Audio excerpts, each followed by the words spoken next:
तो कैसे हैं आप लोग? आ गए फिर से ज्ञान की गंगा में हाथ धोने के लिए बेशर्मो?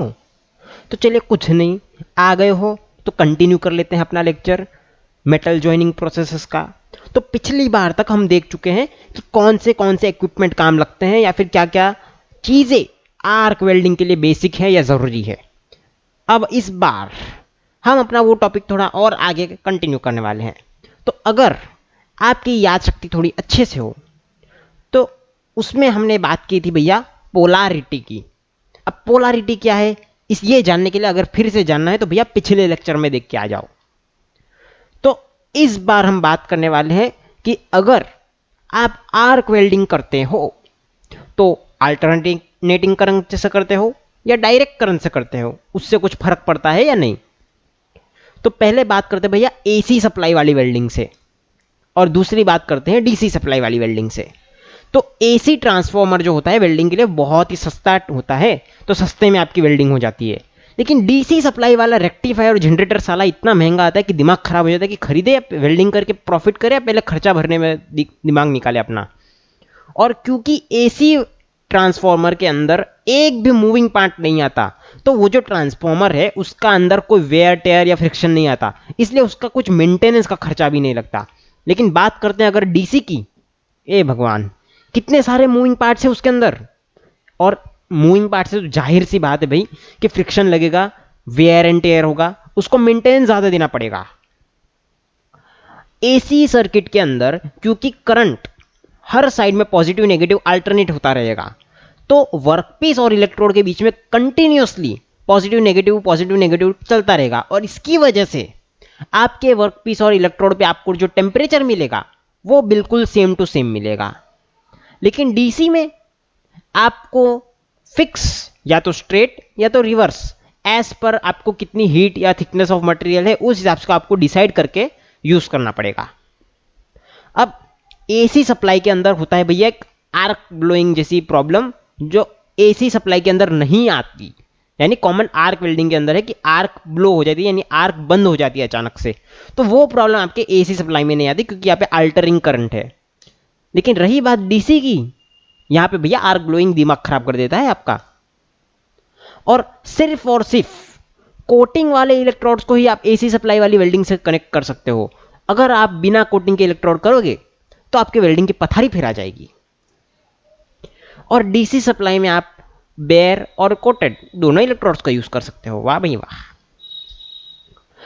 एसी सप्लाई ज्यादातर फेरस मेटल्स के लिए ही यूज होती है, लेकिन डीसी सप्लाई जो है फेरस नॉन फेरस दोनों के लिए चलती है। तो यहां पे आप देख सकते हैं कितना फर्क है दोनों में, ज्यादा नहीं बल्कि बहुत ज्यादा। अब चलिए देख लेते हैं भैया पिछली बार का जो छोटा सा टॉपिक था क्लासिफिकेशन ऑफ इलेक्ट्रोड्स, उसको थोड़ा डिटेल में, क्योंकि भैया आपकी एग्जाम में बार बार ये सवाल आपको पूछा जाता है। आपके एग्जामिनर्स को ये सवाल पूछने में बड़ा मजा आता है कि इलेक्ट्रोड्स का क्लासिफिकेशन करके बताओ। तो पहले बात करते हैं भैया हमारे जनरल इलेक्ट्रोड से। उसके अंदर सबसे पहला जो पार्ट है वो है नॉन कंज्यूमेबल, यानी रिफ्रैक्टरी मटेरियल से बनने वाले इलेक्ट्रोड। ये मटेरियल का मेल्टिंग पॉइंट इतना हाई होता है कि वेल्डिंग करते टाइम ये पिघलते नहीं है। जैसे कि कार्बन है तो उसका 6700 डिग्री सेल्सियस है और टंगस्टन है तो उसका 6170 डिग्री सेल्सियस है। तो भैया आप सोच ही सकते हो इतने हाई टेम्परेचर पे काम करोगे तो आपका इलेक्ट्रोड पिघलेगा नहीं। इसके अंदर कार्बन या ग्राफाइट के इलेक्ट्रोड होते हैं और टंगस्टन के इलेक्ट्रोड भी होते हैं। और रही बात टंगस्टन की, तो टंगस्टन में प्योर टंगस्टन भी हो सकता है और एलॉय टंगस्टन भी हो सकता है एज पर रिक्वायरमेंट। और ये इलेक्ट्रोड जैसे कि मैं साफ बोल चुका हूं पिघलते नहीं है, लेकिन इनकी लेंथ फिर भी कम होती है। क्यों? यहां पे कोई जादू टोना तो करने बैठे नहीं है कि जादू से वाह चुटकी बजाई और लेंथ कम कर दी, नहीं। यहां पर एक प्रोसेस होता है जिसका नाम है ऑक्सीडेशन एंड वेपराइजेशन। तो जो वेल्डिंग की गर्मी है वो ऑक्सीजन के साथ रिएक्शन करती है और जो ऑक्साइड होते हैं वो ऑक्साइड फॉर्मेशन की वजह से आपके इलेक्ट्रोड की लेंथ कम हो जाती है और वेपराइजेशन भी उसमें कुछ भाग निभाता है आपकी लेंथ कम करने में। यानी इसकी भी लेंथ तो कम होती है भैया, इसको भी रिप्लेस करना पड़ता है, लेकिन कंज्यूमेबल इलेक्ट्रोड के कंपैरिजन में बहुत कम लेंथ कंज्यूम होती है, इसलिए इसको आप लंबे टाइम तक चला सकते हैं। अब बात करते हैं भैया कंज्यूमेबल इलेक्ट्रोड्स की। तो ये हमारे नॉर्मल मेटल से बने होते हैं और इनको इलेक्ट्रोड होल्डर में पकड़ा जाता है प्रोसेस के टाइम, ताकि इनसे करंट पास हो सके और ये आयोनाइज हो, मेल्ट हो और गैप के अंदर फिल हो जाए। इनके अंदर हम जानते हैं दो कैटेगरी आती है भैया, बेयर इलेक्ट्रोड्स की और कोटेड इलेक्ट्रोड की। तो ये जो हमारे कंज्यूमेबल इलेक्ट्रोड हैं ये मेल्ट होते हैं और फिलर मटेरियल की तरह काम करते हैं। अब थोड़ा बेयर और कोटेड को थोड़ा डिटेल में समझते हैं थोड़ा सा। तो बेयर इलेक्ट्रोड या उनको हम प्लेन इलेक्ट्रोड भी कहते हैं और ये सिर्फ डीसी वेल्डिंग में काम आते हैं। इनके ऊपर कोई टाइप की कोटिंग नहीं होती, लेकिन इस कोटिंग की कमी की वजह से जब आप वेल्डिंग करते हो तो आपका मेटल ऑक्सीजन और नाइट्रोजन के साथ फुदक्के लगा के जो प्रोसेस करता है उसे रोकने की कोई क्षमता इन टाइप के इलेक्ट्रोड्स में नहीं है। और इस वजह से जो आपका वेल्डिंग का जॉइंट बनता है वो बहुत ही वीक बनता है, रफ बनता है, इरेगुलर बनता है, यानी बकवास बनता है इन शॉर्ट, इंप्योरिटीज की वजह से। और बात रही कोटेड इलेक्ट्रोड्स की, तो जो प्रॉब्लम हमें बेयर में पड़ रही थी उसको हमने कोटेड से सॉल्व कर दिया कि एक फ्लक्स की कोटिंग दे दी जो क्या करती है, जो ऊपर बताए गए ऑक्सीजन और नाइट्रोजन के साथ नित्य करने वाली रिएक्शन को रोकती है। अब क्योंकि हमने इंप्योरिटीज को रोक दिया तो हमारा वेल्ड पहले से तो ऑब्वियस बात है कि स्ट्रांग बनेगा, लेकिन हमारी वेल्ड बीड जो होती है उसके ऊपर एक स्लैग का लेयर बन जाएगा जिसे हमें चिपिंग हैमर से ठंडे होने के बाद तोड़ के निकालना पड़ेगा। और कोटेड इलेक्ट्रोड के अंदर और 3 टाइप घुसा दिए इन लोगों ने, शांति नहीं मिली इतने टाइप से। तो ratio of electrode diameter to coating diameter एक होता है जिसे हम कहते हैं कोटिंग फैक्टर। तो इस फैक्टर के हिसाब से हम और 3 ग्रुप पाड़ सकते हैं। पहला होता है भैया लाइटली कोटेड इलेक्ट्रोड्स, जिसमें कोटिंग फैक्टर लगभग अप्रोक्सीमेटली 1.25 होता है।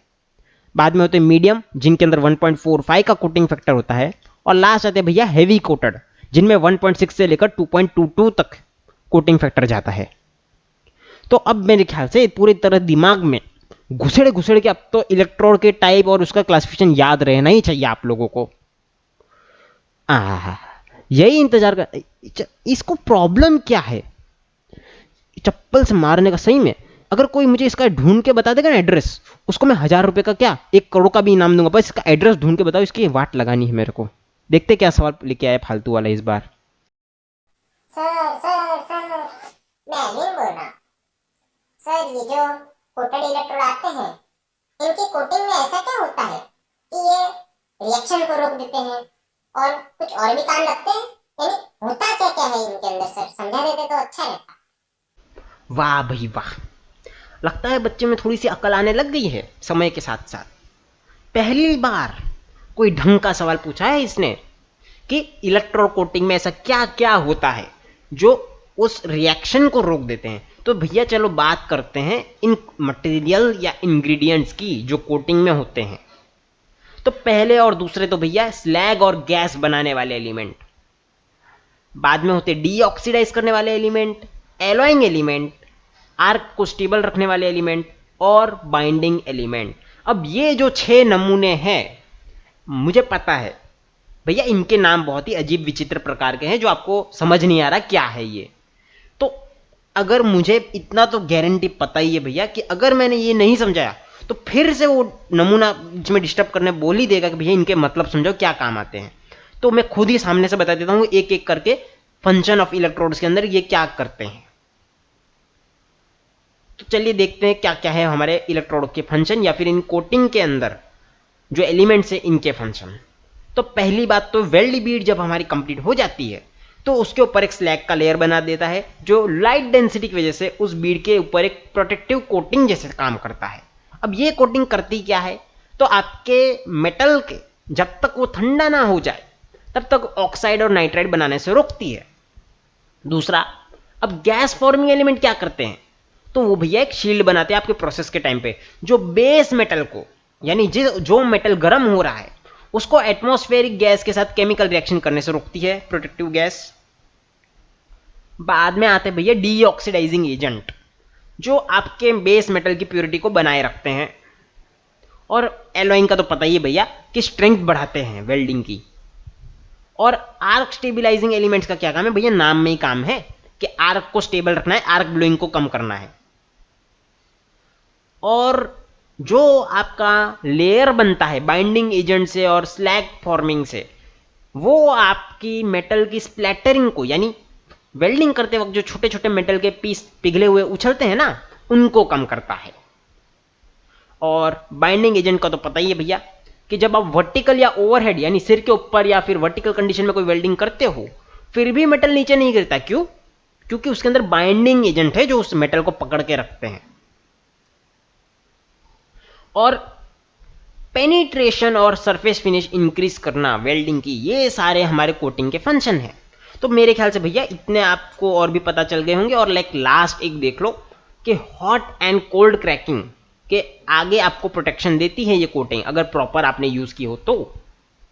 अब ये हॉट एंड कोल्ड क्रैकिंग आप चाहो तो होमवर्क में ले लो या फिर नहीं लेना तो मत लो, पर एक सिंपल याद रख लो कि वेल्ड जब गर्म से ठंडा होता है तब उसके अंदर क्रैक पड़ जाते हैं अचानक से। तो वो हॉट एंड कोल्ड क्रैकिंग होती है, डिपेंड करते हैं आपके वेरिएशन पे, एनवायरमेंट कंडीशंस पे। तो उसे भी मिनिमम करने के लिए इलेक्ट्रो कोटिंग बहुत ही मेजर रोल प्ले करती है। अब भैया आज के लेक्चर के लिए तो इतना ही। एक बड़ा सवाल सुलझा दिया है, तो सब नाचो गाओ खुशी मनाओ। और आप अभी तक सोच रहे होंगे कि ये क्या टॉपिक इतना लंबा खींच रहे हैं। यानी जानता हूं, मैं भी जानता हूं कि आर्क वेल्डिंग का टॉपिक स्टार्ट किया था हमने, उसके अंदर हम छोटी छोटी चीजें देख रहे हैं, आर्क वेल्डिंग का इंट्रोडक्शन स्टार्ट कर दिया, तो फिर ये क्या लंबी चौड़ी बीच में नमूनेबाजी चीजें चल रही है। लेकिन क्या करें, आपके एग्जामिनर्स को ऐसी फालतू चीजें पूछने में बहुत मजा आता है। लेकिन चिंता मत करो, अगले 2 लेक्चर में ये फालतू चीजें खत्म हो जाएगी और फाइनली हम अपने अलग अलग टाइप के आर्क वेल्डिंग प्रोसेस पे फोकस कर पाएंगे।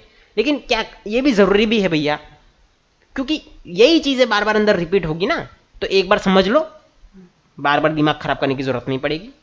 और इस सीरीज को कंटिन्यू करने के लिए उस लाल बटन पे सिर फोड़ देना अपना।